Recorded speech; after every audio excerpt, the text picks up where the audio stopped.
like to give a brief statement as far as what we believe the evidence has shown thus far and what we believe our presentation will show to you for the remainder of this week.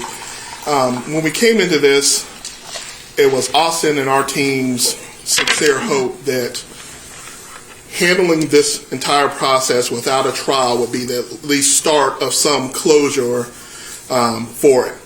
All parties involved. We understand the magnitude of what Austin was accused of. We understand that it will be an event that everybody that came in this courtroom will remember for the rest of their lives. But did want to say that we were always preparing for trial in this. Obviously, Your Honor has already stated in your presentation at the beginning that we are limited in what the disposition of this case will be. We're going to have life without parole or life with some kind of a parole.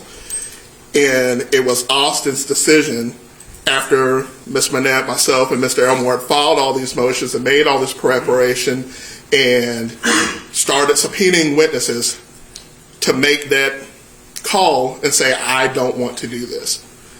He has always been fully owning of what he did that day. He's seen the videos of it, and he understands the ramifications of what he's doing and the ramifications of all these processes and procedures that we've been through for these 2 weeks. So we know all the facts except for why. And we believe our presentation will tell finally that why. The who is not in question, the what is not in question.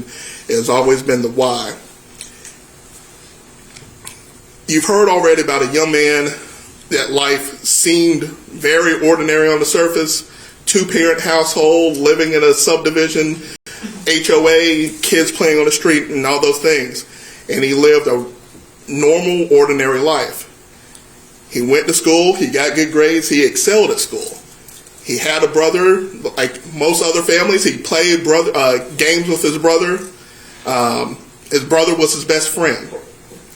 He cannot tell you why his brother became his first victim. He cannot tell you why he wrote that note the way that he did. And he cannot tell you why he ran down the streets of Hedingham terrorizing the people that day. But leading up to that, there were no red flags. There was no hatred in his heart.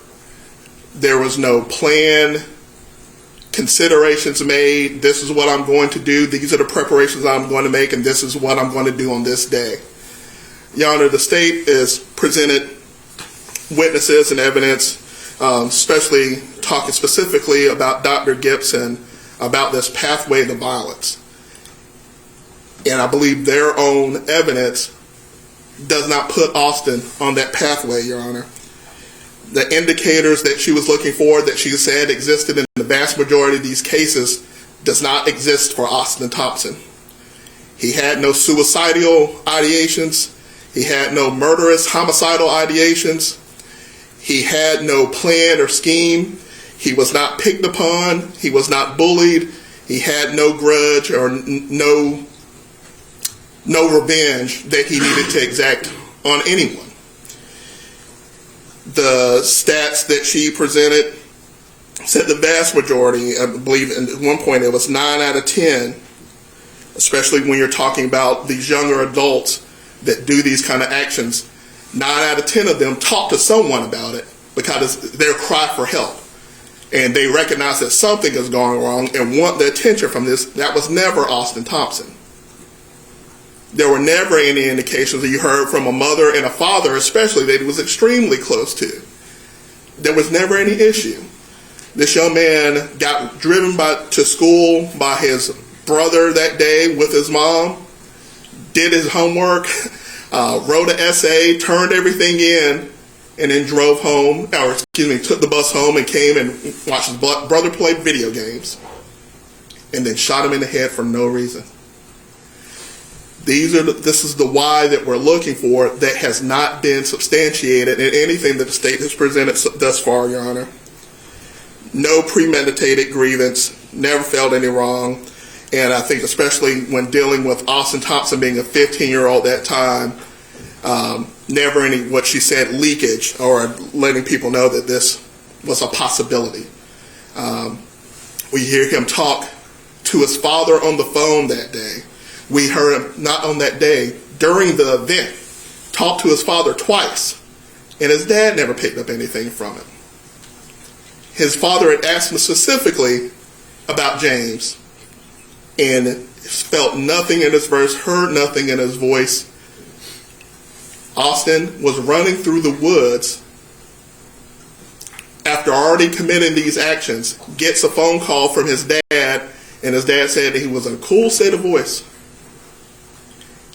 And that is not any calculation. That is because Austin was put on this path, and what you will hear for the vast extent of our presentation, we'll be talking about minocycline and the disastrous effects that this had on Austin that he had no clue about, but is a marked, noted, documented side effect of these kind of drugs. And I think one of the things that came to us while we're going through this, another drug that is prescribed, that a lot more well known, is Accutane. And those drugs you have to sign a waiver to take those. And I think just hearing these pharmaceutical ads where they kind of ramble through all these side effects at the end, if you feel like you're suicidal, call your doctor. Austin did not know what he was putting in his body on his face. And deeper than that, Your Honor, there are distinct genetic markers that would make Austin more susceptible to having these kind of side effects. We know that it's a rare side effect. Like I said, it is documented and noticed, and they make people aware that this is something that could happen. We think this is shown by the state's evidence, but this depersonalization that you hear about and see. Austin walking around like a zombie. Austin having a blank stare. And I'll touch a little bit on the video games, because I think since Mortal Kombat came out in the 90s, violent video games have always been a red herring or a straw man for young men acting out in this way. But this minocycline depersonalization and him playing these first-person shooters and playing Call of Duty, when we look at the video and see him act this way at 5:30 in the afternoon without a care to cover his face, without a care to run and hide, acting like he was a character in one of those shooter games that he plays, casually walking down the street, shooting people, slowing down, running for a little bit, stopping, making this 90-degree turn that we heard about when he killed Officer Lopez. He was under the throes of this depersonalization caused by minocycline, and he can't understand it.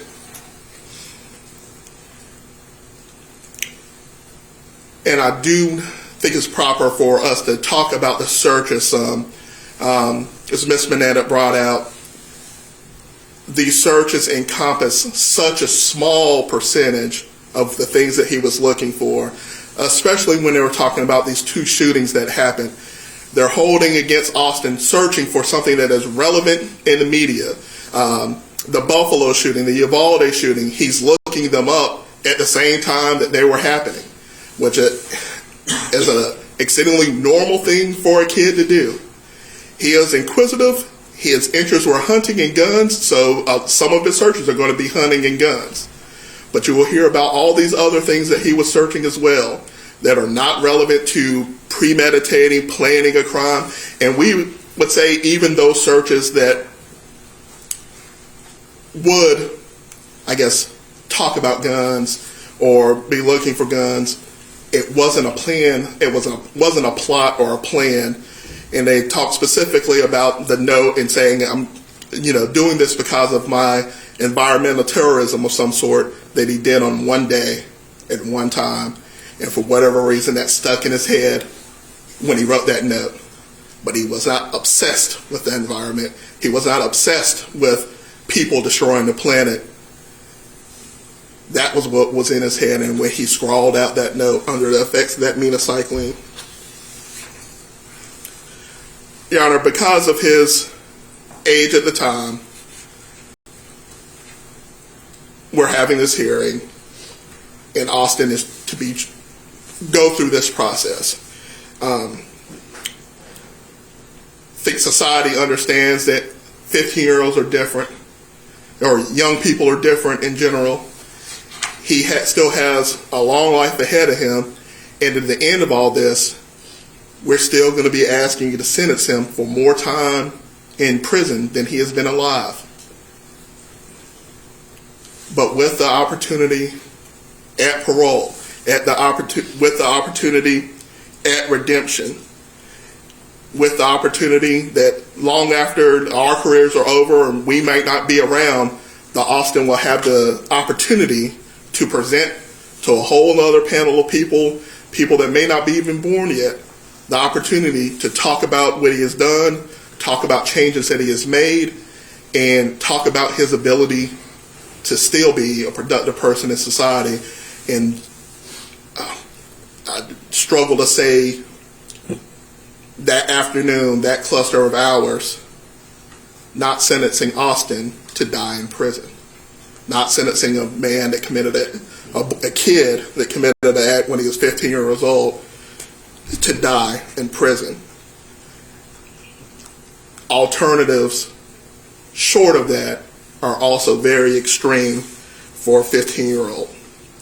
A 15-year-old that still can't tell us why, still does not truly know why, and a 15-year-old that left his brain and a lot of his personality in the shed when he was surrounded by law enforcement.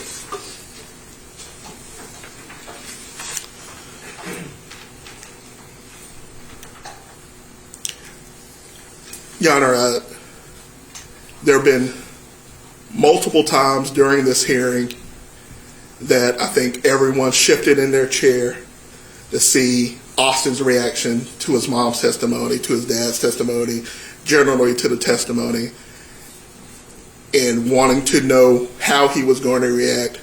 We will tell you why he reacted, how he has reacted, how he has, and we'll also tell you that Austin sits here in ways that you cannot see, but shaking and quivering and fully remorseful for his actions of that day. He is not unredeemable. He is not incorrigible. And sitting here, he can't stand up and tell us why he did what he did that day. But I know our presentation will give some light to why the events in Hedingham happened the way that they did. And I hope that you keep that in full consideration in determining its punishment, because whatever punishment is chosen for Mr. Austin Thompson is going to be extreme.